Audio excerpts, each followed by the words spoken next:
What's up, everybody? This is Larry Krueger. I'm Guy.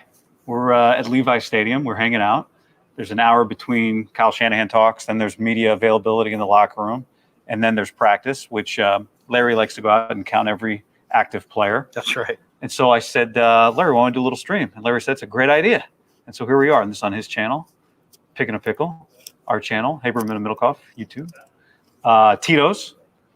That's right. Pig in a pickle, New York style Italian sausage, and Renato glass. And Underdog Fantasy. Underdog Fantasy. Don't forget Underdog Fantasy or Mojo Fantasy. I've got them both. Wow. All right. Don't play Brock Purdy this week. I would say that's the headline from Kyle Shanahan's press conference. The question did get asked. I was not sure what he would say.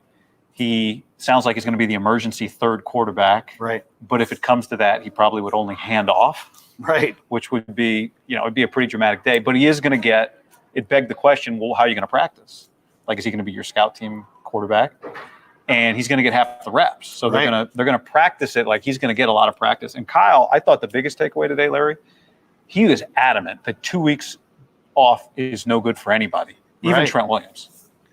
I was a little surprised by that. I would think more rest would be better, but I asked that question first right out of the chute. I just wanted to get it out in the open because I kind of got the sense that that question was coming, which was, is Brock going to go? Brock's not going to go. So, but also it didn't sound like he is in any rush to play Brandon Allen at all. So I don't think Brandon Allen's going to get any snaps. I think it's all going to be Sam Darnold. Brandon Allen will go in if need be. If one of those guys gets hurt or both those guys get hurt, then we'll see Brock. But I don't think we're going to see – I think it's going to be all Sam Darnold. I don't think you're going to see Brandon Allen. I don't think you're going to see Brock Purdy. And we shall see if that's a good idea. I mean, last year you needed your third quarterback to play. To me, it seems like this would be a golden opportunity to play Sam Darnold, I don't know, 3 quarters and play Brandon Allen for 1 quarter. But it doesn't sound like that's the plan. It sounds like the plan is Sam Darnold is going to get this game start to finish. And I like the idea that they're not going to play Brock because anything can happen. If he goes down, your chances of winning the Super Bowl drop dramatically. I think everybody understands that. So I like the fact that they're going to not play Brock Purdy here. I guess it probably, if you want to play Brandon Allen, it probably complicates your practice situation, right? You don't want to play him and not practice him, but Kyle really wants to practice Brock. Right. So maybe that's where it complicates it. Also, Kyle Shanahan has been waiting to play a Sam Darnold 4-quarter game since, what was Darnold's draft class? Since that draft class. Yeah. Since they traded for Jimmy in October. He'd already been watching some Darnold film. Darnold's going to be a free agent. Right. He's dying to play Sam Darnold for 4 quarters. Yeah. He's not saying that, and I think he really wants to win this game. I don't know if it's underrated, but the game matters a lot to him to beat Sean McVay and to beat the Rams. And this game matters for the Rams in terms of who they're going to play in the first round of the playoffs. It does. I think that's the other – a couple interesting things. One, so those practice reps will get split up 50-50 between Darnold and Purdy. So they're going to go forward this week like Brock is – they want to get Brock full practice reps. So he'll get full practice reps. Darnold will probably play every snap in the game. The interesting side is on the Rams side, Stafford is not going to play in this game. They're going to go with Carson Wentz, and that's a little bit of a surprise. And I feel like McVay in some ways may be showing his hand of cards. Does he want it? Is he playing Wentz because he wants to get Wentz reps, or is he playing Wentz because Stafford is dinged up, or is he playing Wentz because deep down they prefer to play the Dallas Cowboys and not the Detroit Lions? That might be the real reason. They may be trying to duck the Lions and play the Cowboys instead. You saying McVay would rather play Dak than Goff and take Stafford back to Detroit? It seems like if the Niners were to beat – first of all, I think the Niners have a better chance of beating the Rams if Stafford sits and they go with Wentz. Right. So if that's the case – and if the Rams lose to the Niners, they have a better chance of playing Dallas than Detroit. So my only read on that has got to be that maybe they prefer to play Dallas. I will say this, I was sitting in with Mark Willard a couple weeks ago on 95.7 The Game, and we had Jason Lockenfora on. Jason Lockenfora came right out and said, if the Rams and Cowboys match up in the playoffs, the Rams will beat the Cowboys. It's just an opinion, but it's an opinion that I also agree with. So better coach, better quarterback. Would you agree with that? That the Rams would have the advantage in coach and quarterback? Yeah. I mean, the Rams can score 30 points a game. I just think Dallas is a team that if you run the ball well, you can run it down their throat. The Niners have done it. Buffalo's done it. I don't think Dallas has a great run D. And then Stafford against the Rams with Puka and Kupp, Demarcus Robinson, Higbee, Tutu. I think the Rams have offensive balance. If you're a team that has offensive balance and you can run the football, I think you can beat Dallas. Dallas beat them the first time, but the Rams are a much better team than they were. Yeah. Dallas put 43 on them, but just looking at the numbers, Stafford was 13 of 22 for 162. They didn't really run the ball that effectively. They're a different team. I thought one of the interesting things. Dallas also was at home, and they're going to be at home again. Dallas hasn't lost at home all year. I'd rather go to Dallas than Detroit. Yeah, I'd rather play Dallas than Detroit. Detroit, I think, has less talent. If you're the Niners, you'd rather play Dallas than Detroit? I would rather play Dallas than Detroit. I think the Niners feel tremendous confidence against Dallas, where I think Detroit understands they're an up-and-coming team. They're playing with the house money. They're all about a next year play. So I think this is really they're kind of like footloose, fancy-free. They know there's no expectations this year. Anything they do is gravy. I know a lot's changed. This defense still would, I think, thrive against Goff, just like they did. Yeah. And Goff types, right? Immobile types. Pocket players. I thought one of the interesting things Shanahan said today, did you catch what he said about Stafford? He's maybe said it before. He said he's the best quarterback he's ever studied. Yeah. Or as he's never studied. Basically, he's not studied a better quarterback, which when we do our top 10, where does Brock Purdy fit in the top 10 rankings in the NFL? Does that mean you have to put Stafford ahead of Brock? Yeah. I mean, Stafford, when he's going well, is a beautiful thrower of the football. The ball comes out fast. He's got enough mobility. I mean, he's a true blue chipper. There's a reason that Stafford was the first pick overall. And I think Stafford's really, really special. I almost feel like Kyle, when he was considering acquiring Stafford, really fell in love with the skill set that Stafford provides. And it makes me laugh, too, because there were so many people. I was on Mad Dog Radio back then, that draft night, and there were so many Jets fans who were like, tell me Sanchez is better than Stafford. And I'm like, no, dude. Stafford is way, way, way, way better than Sanchez. And the Jets fans at the time didn't want to hear it. And within a year, they were all talking trash because Sanchez did play well initially, and they got to the AFC title game with Sanchez twice, right? Yeah, but they would have won a Super Bowl. They might have won a Super Bowl with Stafford. It's amazing with Sanchez. They might have won a Super Bowl with Stafford if they had Stafford. Yeah. But even with Sanchez, I mean, Sanchez had some early career success, but as time has gone on, Sanchez is known for the butt fumble, and Stafford has a ring. Yeah. You talked to somebody in the locker room today. Who were you talking to in the locker room today? I talked to a couple guys today. I talked to Eric Harris, who's an incredible story, the former Raider. And this guy is just, sometimes I just like talking to guys whose stories are amazing. This guy went to California College in Pennsylvania, which is like a Division III school, and didn't get drafted, and basically started working at a potato chip factory, and but kept the dream alive and paid $80 to go to a Hamilton Tiger Cats tryout. Oh, this is right up your alley. Yeah, tried out with the Ticats, made the team, eventually went to the Saints, found his way to the Raiders, earned a contract for $1 million or whatever as a special teamer, took care of his family. His wife also was involved in a very serious car crash, and she had partial brain memory loss and not brain damage, but memory loss. And he's just a great story. The guy's got 4 kids, and he's a story of perseverance, and he's kept that dream alive. And now he's with the 49ers. He's 33. They called him. He was active last week. He'll probably be active this week.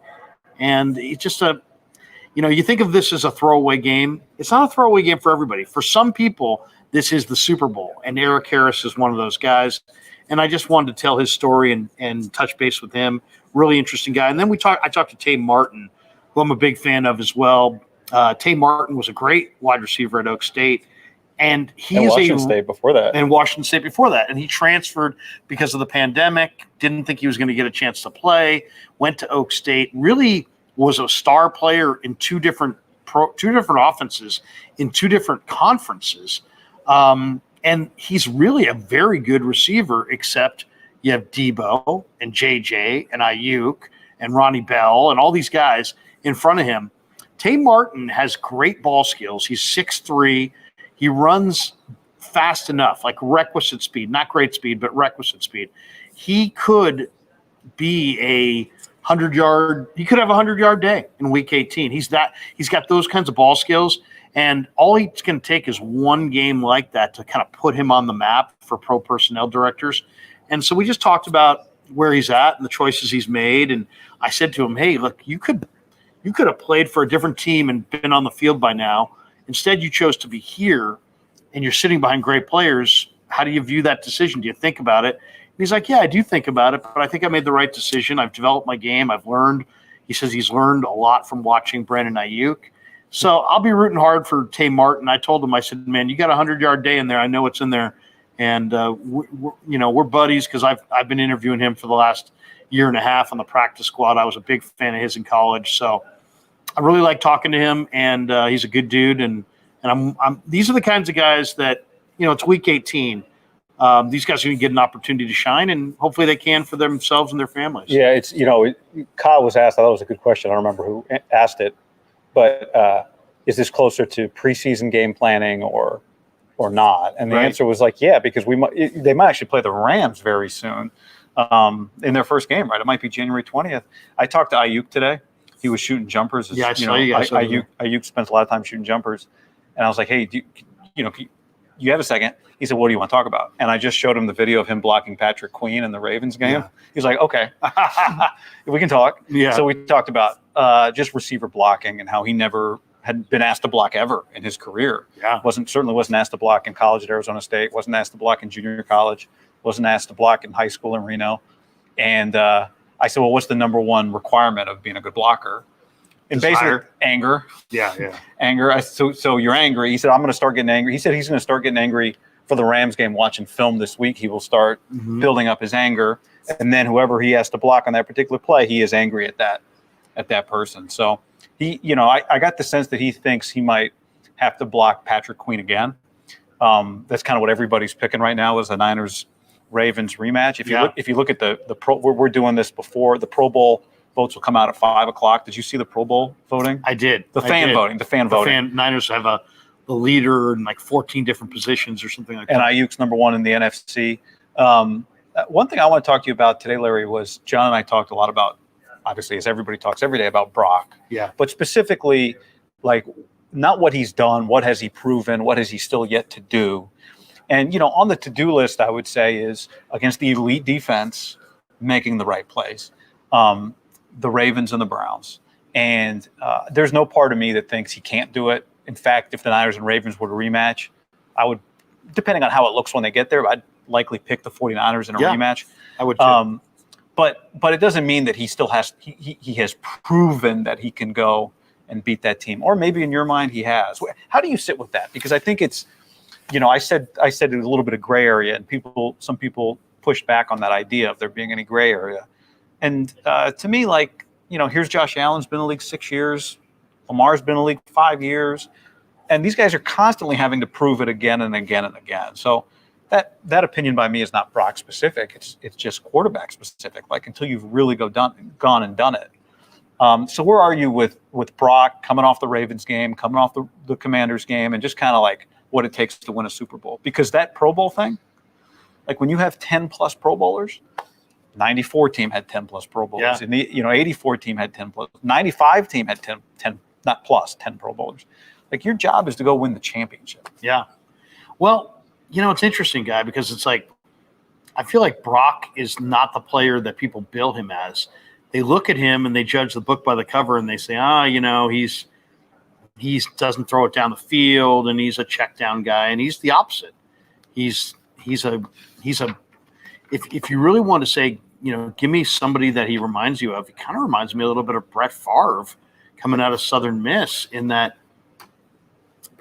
he's impatient and he wants to make every play. Yeah. And I think that's what he's going to need to show is, all quarterbacks have to have that dial perfect between risk reward. Like, be aggressive, play the position, keep attacking downfield, but take care of the football.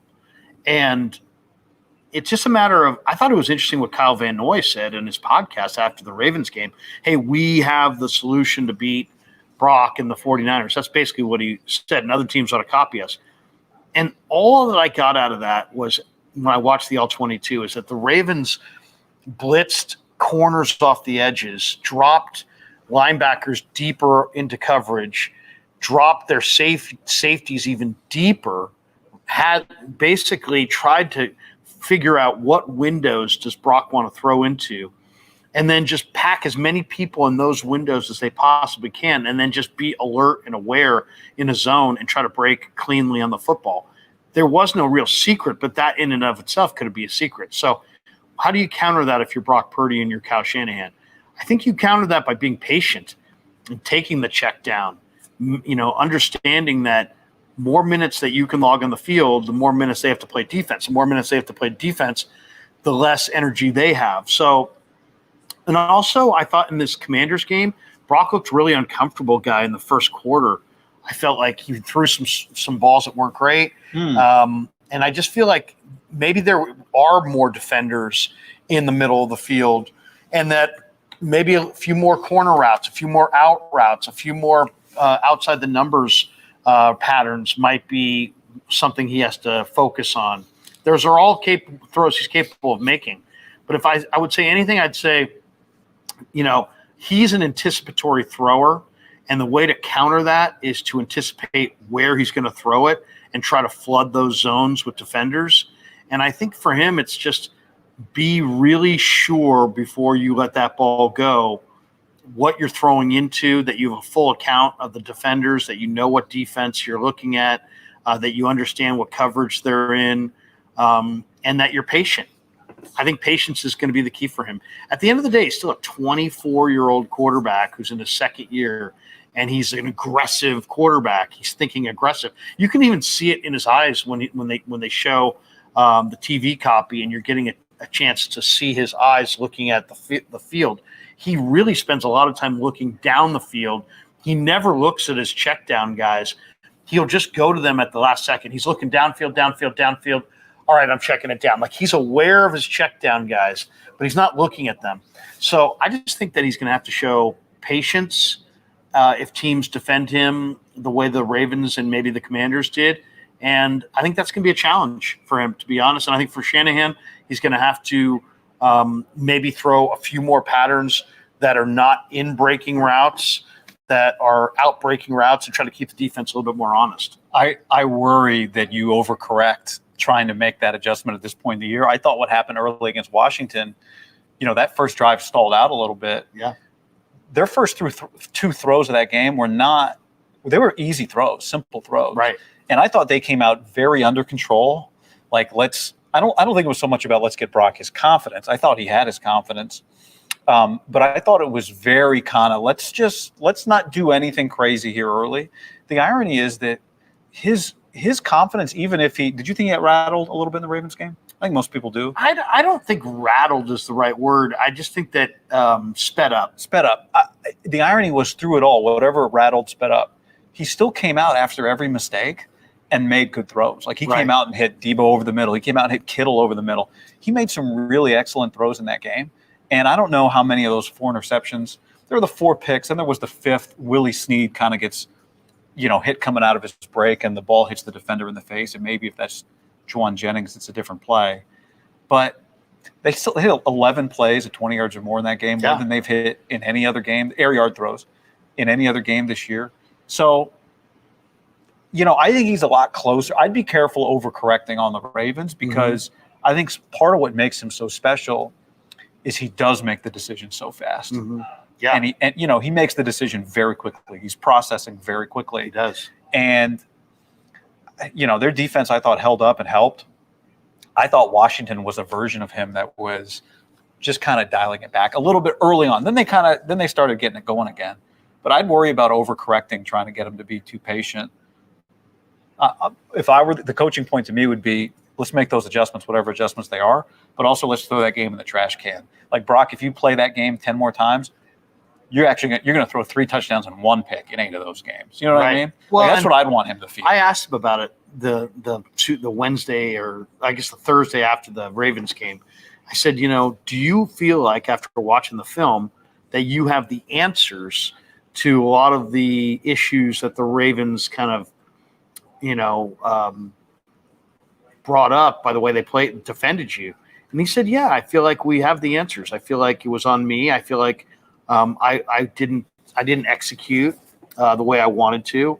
I've got to be better. He kind of took it all on himself, but he felt like he had the answers, and that right there is a big part of it. If you feel like you have the answers to what teams are trying to test you with, that's a big part of it. So I think that's good. Whether he has the answers or not, if he believes he has the answers, that's a big part of it. That means you watched the film, you digested what they did to you, you feel like you made some execution errors. And let's be honest, I mean, the ball placement was pretty good. A lot of times it just bounced up instead of bouncing off a guy into the ground, it bounced up into the air, and the defenders were all sitting right there. You got to credit Kyle Hamilton. Kyle Hamilton's a great, great player, and he had a great, great game. So I really felt like if the Niners get the Ravens again, the game's going to go much different, because I think the 49ers did a lot of good things in that game, and yet our takeaway was, oh, my God, it was a nightmarish effort. And a lot of the people that I talked to on the streams that week, Guy, were like, the Niners got their asses kicked. And it's like, okay, they got owned and this and that. Well, the score, they definitely got beat decisively. But Baltimore just showed to Miami what they can do when they don't get resistance. Yeah, they can. And Baltimore's really a good football team. I thought offensively it was a lot about Lamar. Defensively, I thought it was a lot about Hamilton and the bounce of the ball. If that's a 2-touchdown, 2-interception game instead of a 0-touchdown, 4-interception game, maybe things look different. But I think the 49ers did a lot of good things, running the ball, passing the ball. I don't think the Ravens have great weapons. I don't like their runners, and outside of Zay Flowers, I don't love their receivers.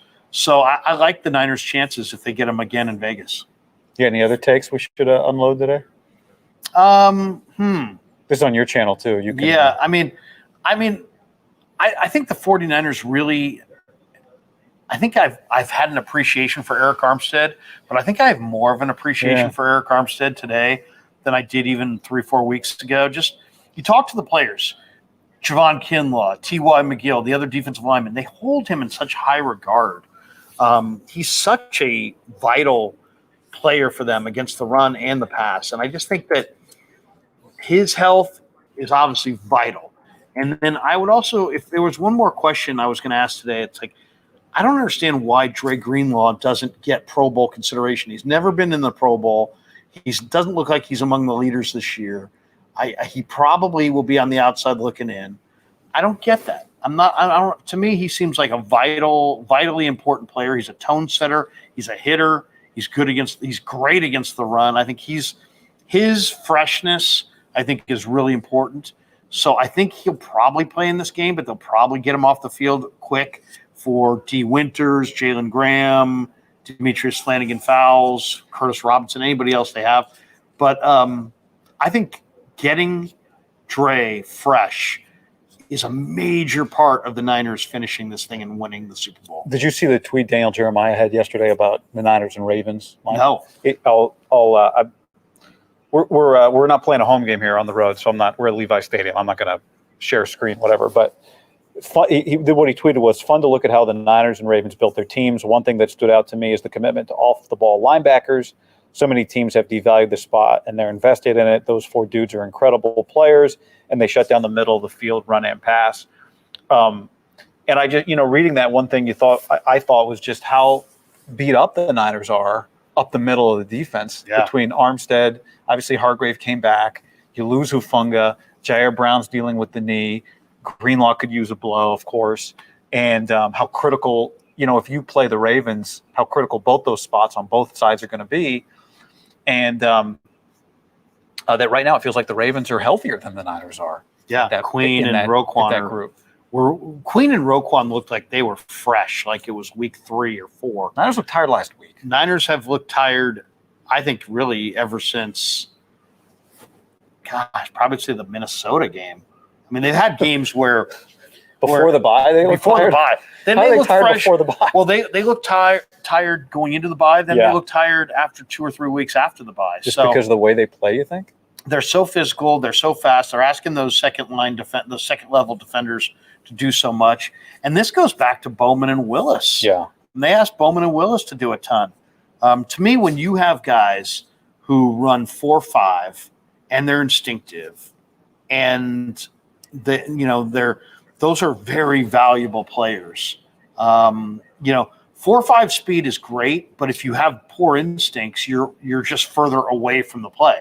You're fast. There's a lot of teams that value speed in the middle, but they don't get guys with instincts. You got to get guys with instincts who have speed, because if you have guys with instinctive who have speed, then they're right around the ball all the time. Willis and Bowman were amazing. Greenlaw and Warner are equally amazing. Queen and Roquan are really special. It's funny. It's like there's so much emphasis in today's NFL on the perimeter, wide receivers, corners, edge rushers. But it's really, really vitally important that the guys in the middle, both safeties, your defensive tackle combo, your inside backers, it's really important that those guys be instinctive and are flowing at all times in the right direction, whether they get there or not. I mean, the game's changed. It used to be where if you were a 4.9 linebacker, you could play. Then it was like, hey, if you were a 4.7 speed linebacker, you could play. Now, if you're a 4.7 linebacker, they're going to isolate you in space against an athletic player, and they're going to force you off the field. The Niners have nothing but 4.5 linebackers who really run well and are instinctive. And they got a great linebacker coach in Johnny Holland. In this game, I would like to see D. Winters and Jalen Graham get some run.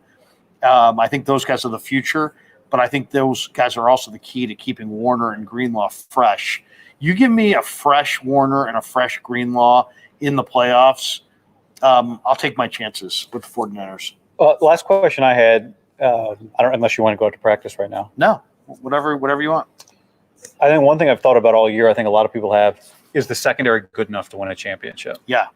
And, Ambry Thomas is having like this quick little hand surgery that's supposed to be fine, and he'll be back. It really highlights how important it is to have the bye. You got Jair Brown, who's the replacement for Hufanga, beat up. Gibson, right? Didn't have a great game in that Ravens game. I think he's banged up too. He's dinged up. Yep. You got Lenore in the slot. You got Mooney Ward, who at any moment, has been good, but at any moment, he's got some nagging groin issues. So what I've said for a few weeks now is I think this group is good enough. But as crazy as it is to say, I think part of it is contingent on Ambry Thomas being healthy. I don't think they get into Jason Verrett. I think if it gets that far, you're playing with fire. What do you think? Yeah, I'm worried a little bit about Verrett and Logan Ryan playing significant roles, because I think, Verrett hasn't played. He gave up that touchdown. I don't know what you can expect to get out of him. Logan Ryan can play safety, but he's not real physical. He's more of a grab and drag tackler at safety. He's not a hitter. So they lose a lot of their physicality when they lose Jair Brown.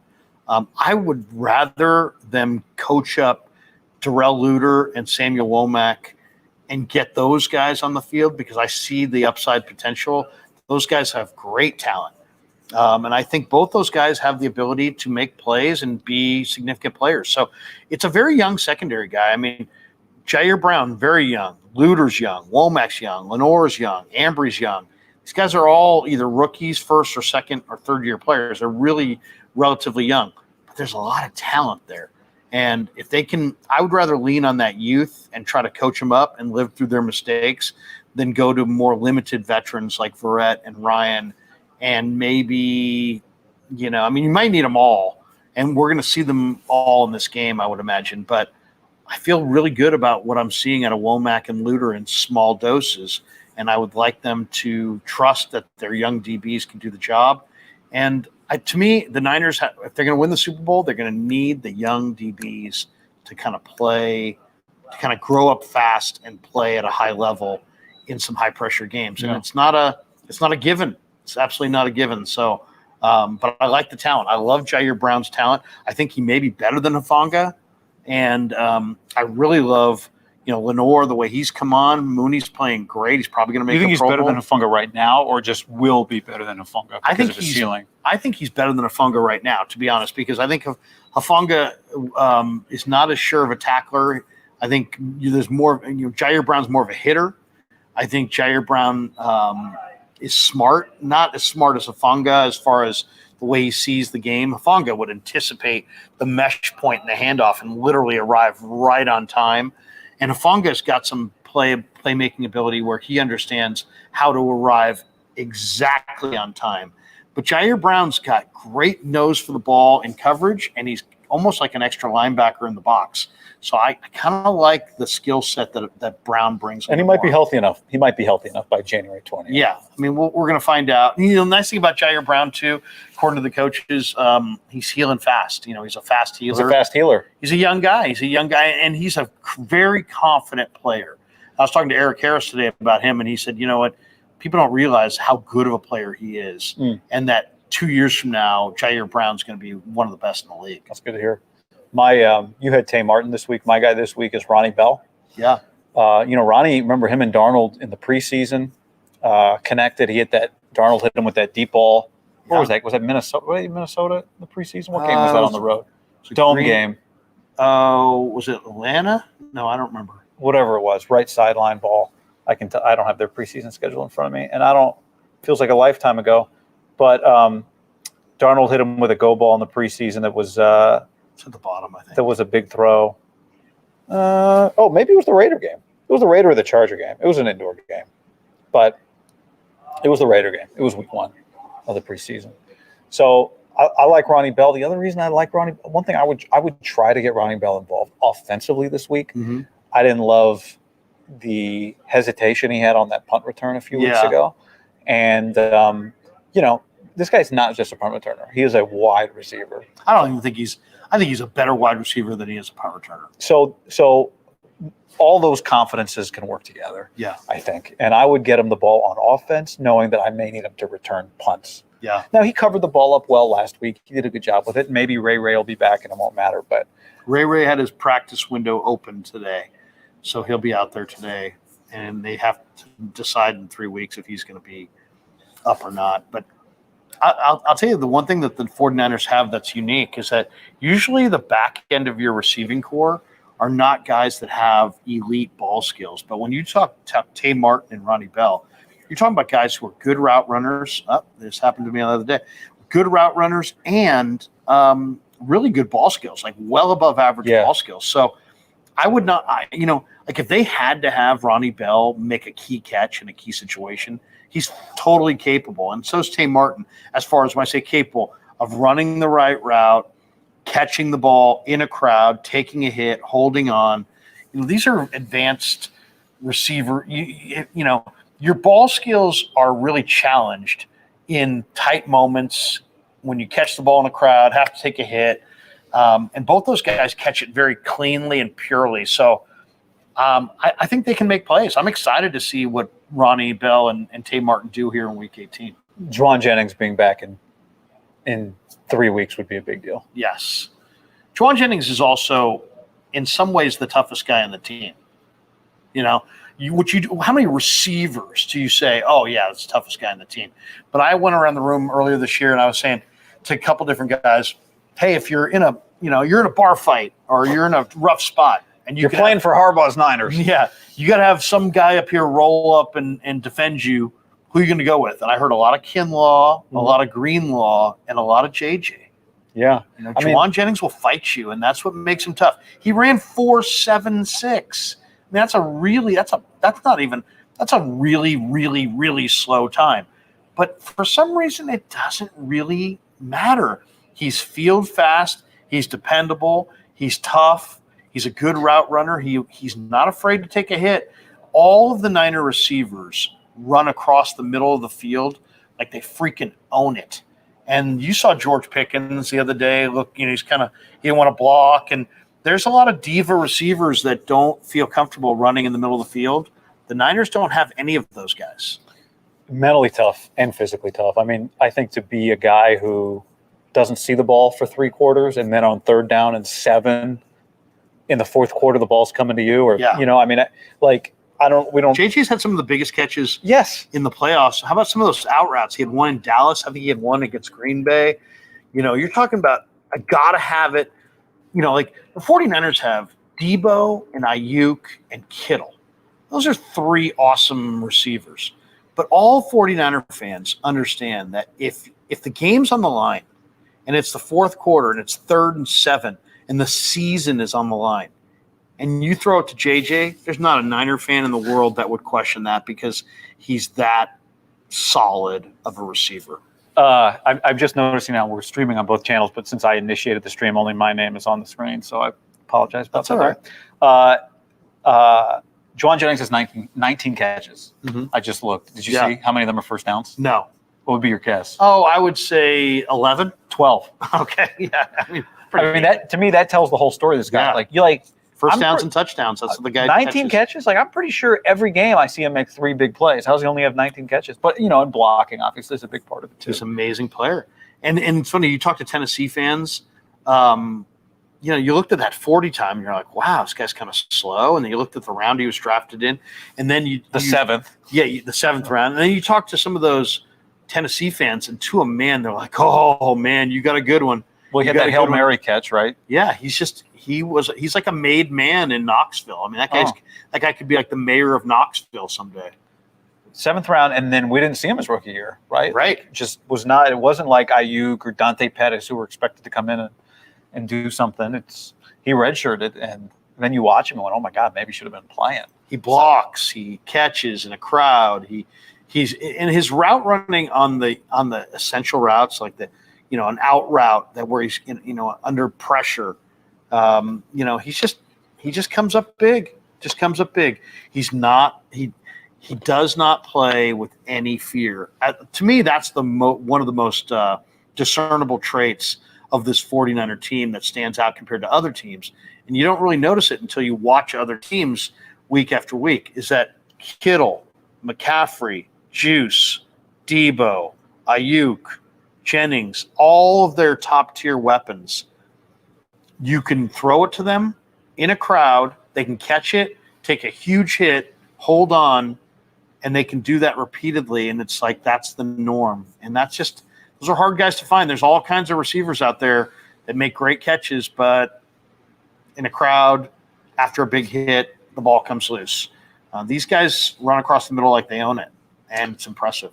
I know this game doesn't matter, but I do think 12-5 is not what this team should be in the history books. I think this is a 13-4 team, just based on what they are at their best. Right. And I think if they were to lose the game, and it doesn't matter they go on to win the Super Bowl, but let's say they go on to win the Super Bowl 15, 20 years, you look back at the Football Reference, you're going to see a 12-5 team.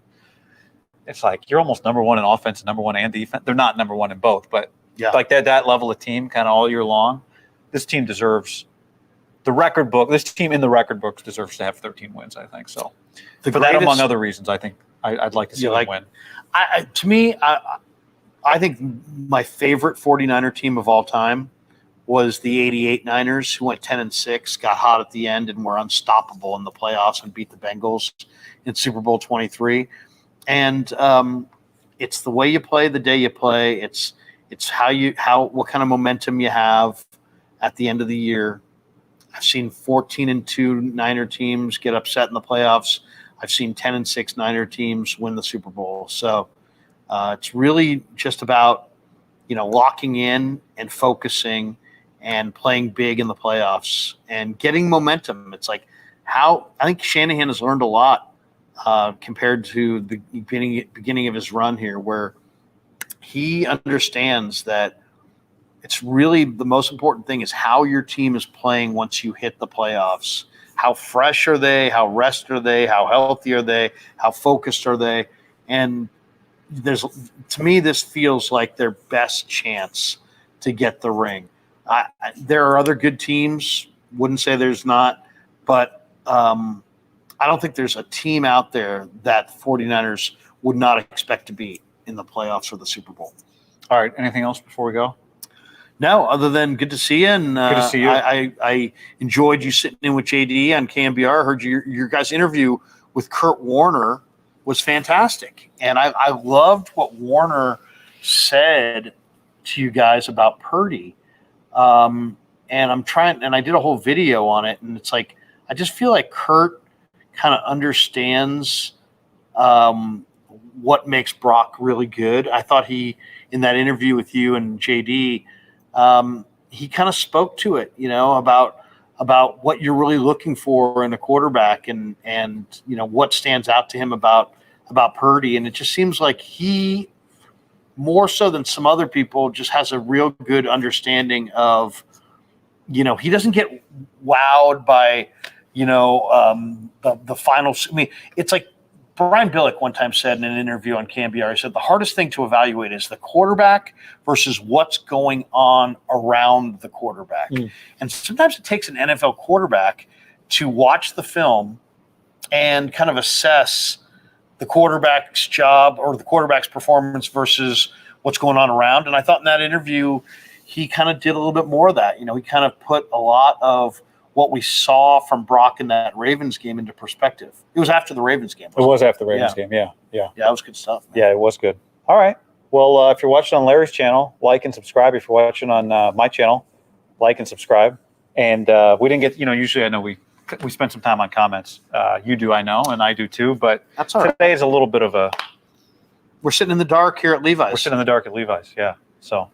Dude, I love streaming with you, man, and tell John I said hi. And you guys do incredible stuff. I watch a lot of your stuff, and it's been a great season.